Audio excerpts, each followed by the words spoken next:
Hey everyone and welcome. Dominic here with our Catholic Homeschool Neighborhood, and we're joined by Cheri Blomquist. Welcome, Cheri. How are you? I'm doing all right. How are you? I'm doing great. Thanks for joining us. Cheri is an author and an online literary arts teacher, as well as a longtime homeschool mom. We'll get to that and Cheri's story in just a second. First, we're on a quest to help you find the best fit for your homeschool life. This Catholic Homeschool Neighborhood introduces you to creators and guides to help you thrive with your homeschool lifestyle. I'm your host, Dominic de Souza, a second-gen homeschool dad. Help us out. Press like on this video and subscribe to this channel. So, Cheri, I'd like to dive right in with you. I'd love to start with a little story. How did you get into homeschooling? Was there a particular moment that just changed you, or was it something you sort of grew into? What happened for you? It was actually a particular moment. I had long been, I'd always been just oriented toward traditional school, and I had nothing against public schools at the time. That's changed a lot, of course, as it has for many of us. But back in 2005, I moved from one suburb of the Twin Cities to another suburb. And when I moved, my husband and I realized that we were in a new school district and that we should probably tour the school and become familiar with it before we put our children in there. And it was summer, and we made an appointment, went over to visit the school, and were just shocked at how huge it was. It was the largest elementary school I've ever seen. It was as large as a typical public high school. Like 3 gyms, a couple libraries, a couple cafeterias. I mean, this was an enormous place, and was only K through 5 even. It didn't even have 6th grade or preschool. And I went home feeling very troubled. It was only a few weeks before school. I had already arranged for school for a carpool with a neighbor. Was all set, visited. I think we'd even gone to visit the teacher. I mean, we were really ready, and something just shut down in me, and I went to my husband, and I was all ready to fight. I was in fighting stance. It's like, if he protests, I'm gonna fight this. And I said, look, I cannot put my kids in that school. I want to homeschool. I have no idea what I'm doing, but I want to homeschool. And he said, I'm ready for pushback. And he said, okay. He said, I've always wanted to homeschool anyway. I wished I'd homeschool when I was younger. And I'm like, oh, okay. So all the fight went out of me. And so at the time I was working at Barnes & Noble, and it was the largest bookstore in Minnesota at the time. And so I went to work, and I went to the homeschool section because I had no idea what else to do. I didn't know anything about the vast homeschool market at the time. I dabbled in homeschooling a couple of years earlier, but really just didn't know much at all. And we had a very large homeschool section at the time. It was a much more extensive store before the age of the internet. Took away a lot of their business. And so I just went and I picked up the Well-Trained Mind because that's all I knew to do. It was the only thing there. And I bought it, and I just I withdrew the kids from the school, and I felt this big satisfaction in doing so. But at the same time, I was terrified because I really had no idea what I was doing. I mean, I was a teacher, but I was educated to teach English, to grade 7 through 12, and my kids were only 2nd grade and 1st grade. So, so I'm like, all right, I don't know what I'm doing, but got to do it. And so 2 weeks later, we just dove in, didn't know anything. But because I worked at Barnes & Noble, I had access to all kinds of books. So I did a lot of, I just picked up one book after the other and read and read and read. And over time, I started to love it. And I became a curriculum junkie for a while, and just loved to research and learn. And anyway, over time, I decided this is really what I wanted to do as long as I could. We did have to send the kids back to school, traditional school, eventually for other reasons beyond what I can explain right now. But I'm a big believer in homeschooling, and I homeschool my son, who was not born at the time. We homeschool right now. So very much an advocate of the homeschool community. And I've taught for it many years in co-ops and things like that as well. Sure. Wow.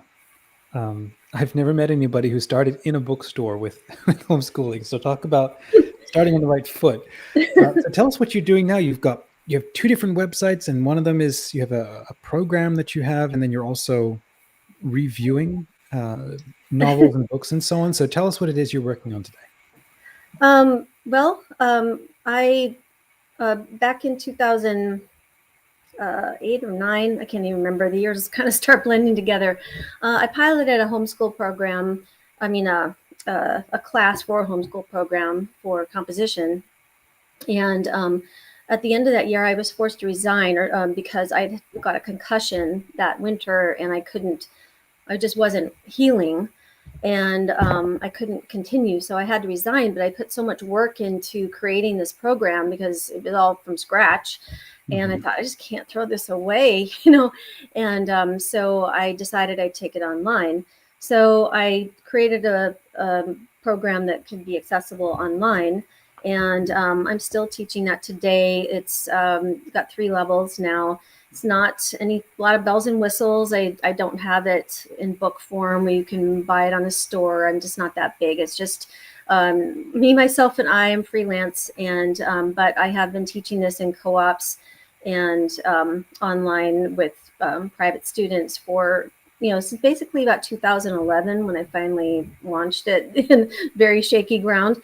And but I also started, so that is a 3-level composition program. I also teach grammar, so formal systematic grammar, which is very much neglected these days.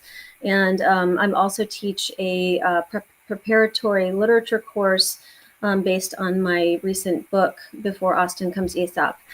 And so I do teach that's been taught in classrooms. I haven't taught it online yet, but I'm trying to launch that. But very much a tutoring, private, small single student or small group student format. And like I said, it's not a formal school like some other programs.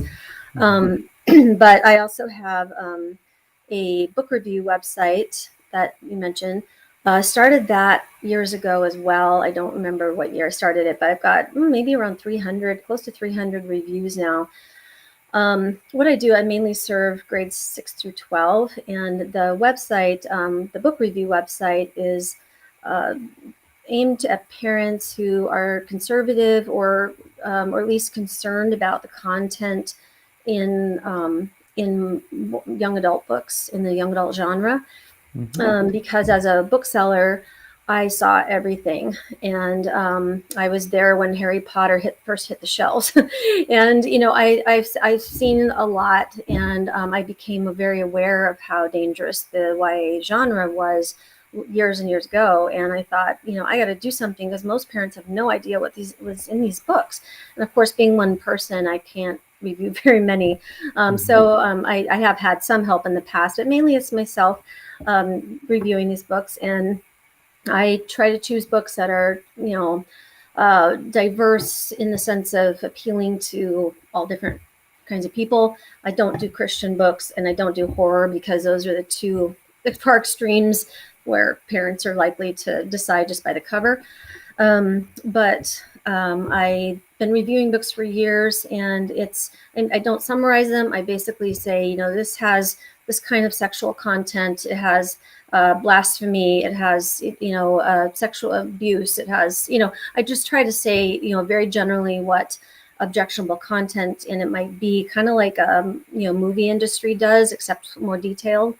And I'll give it a rating as far as literary quality, in my opinion, of course, and a few things like that, just to help parents decide whether or not to examine the book a little more closely, and also to help them find the gems in the haystack, because the YA genre does have a lot of amazing books as well that are easy to just throw out the baby with the bathwater. You don't want to do that either, because there's some really, really great authors that shouldn't be ignored either. So I try to help parents sift through the trash to find the treasure, kind of. So that's the book review website, and then I've got my other website for my teaching and tutoring and my books.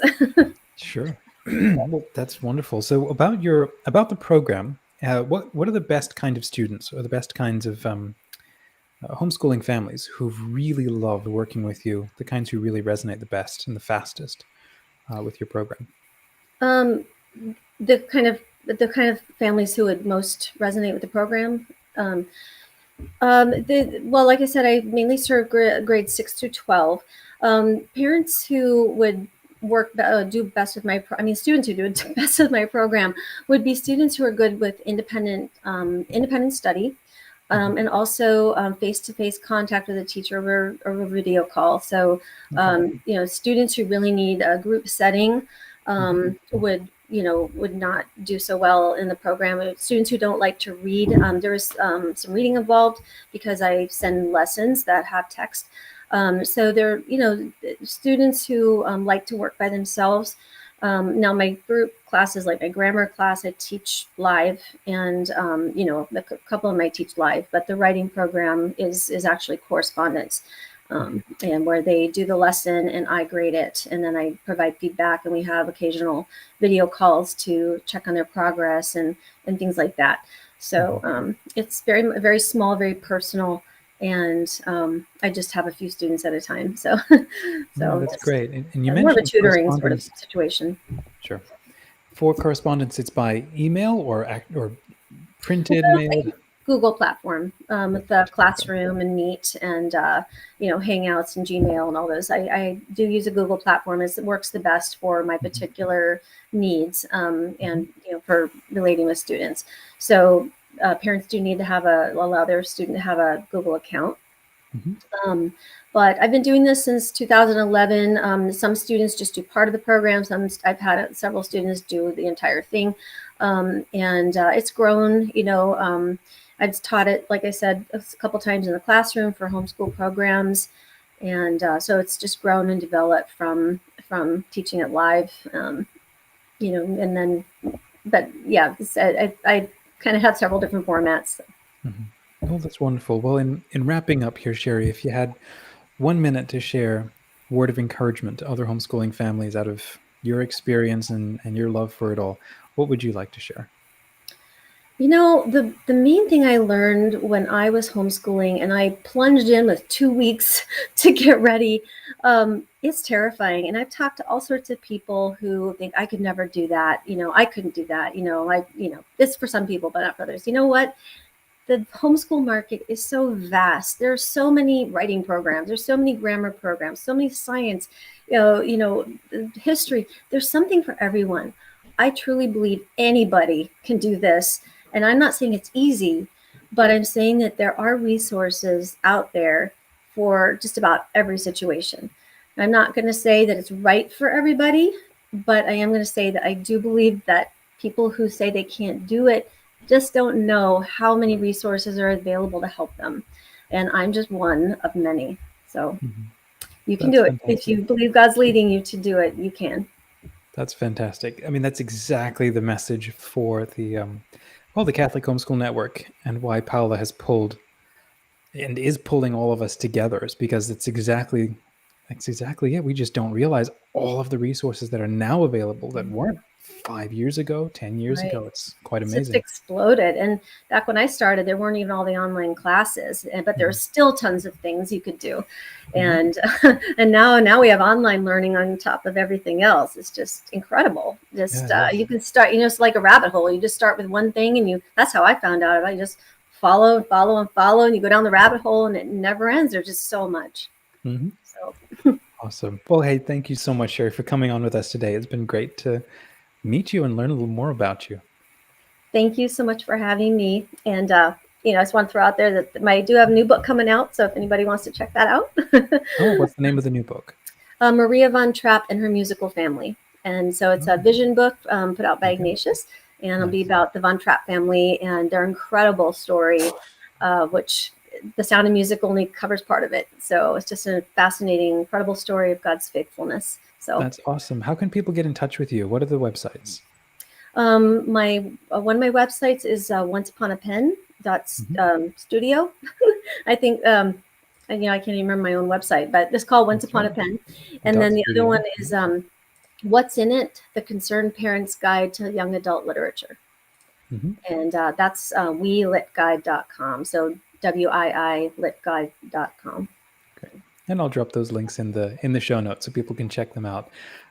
Thanks for that, Cheri. And then thank you for those who are watching this. If you enjoyed this episode, please give us a like and subscribe to the channel. Share this with your one friend that you think would like to see it. And then come and join us in the free homeschool community on CatholicHomeschoolCommunity.com.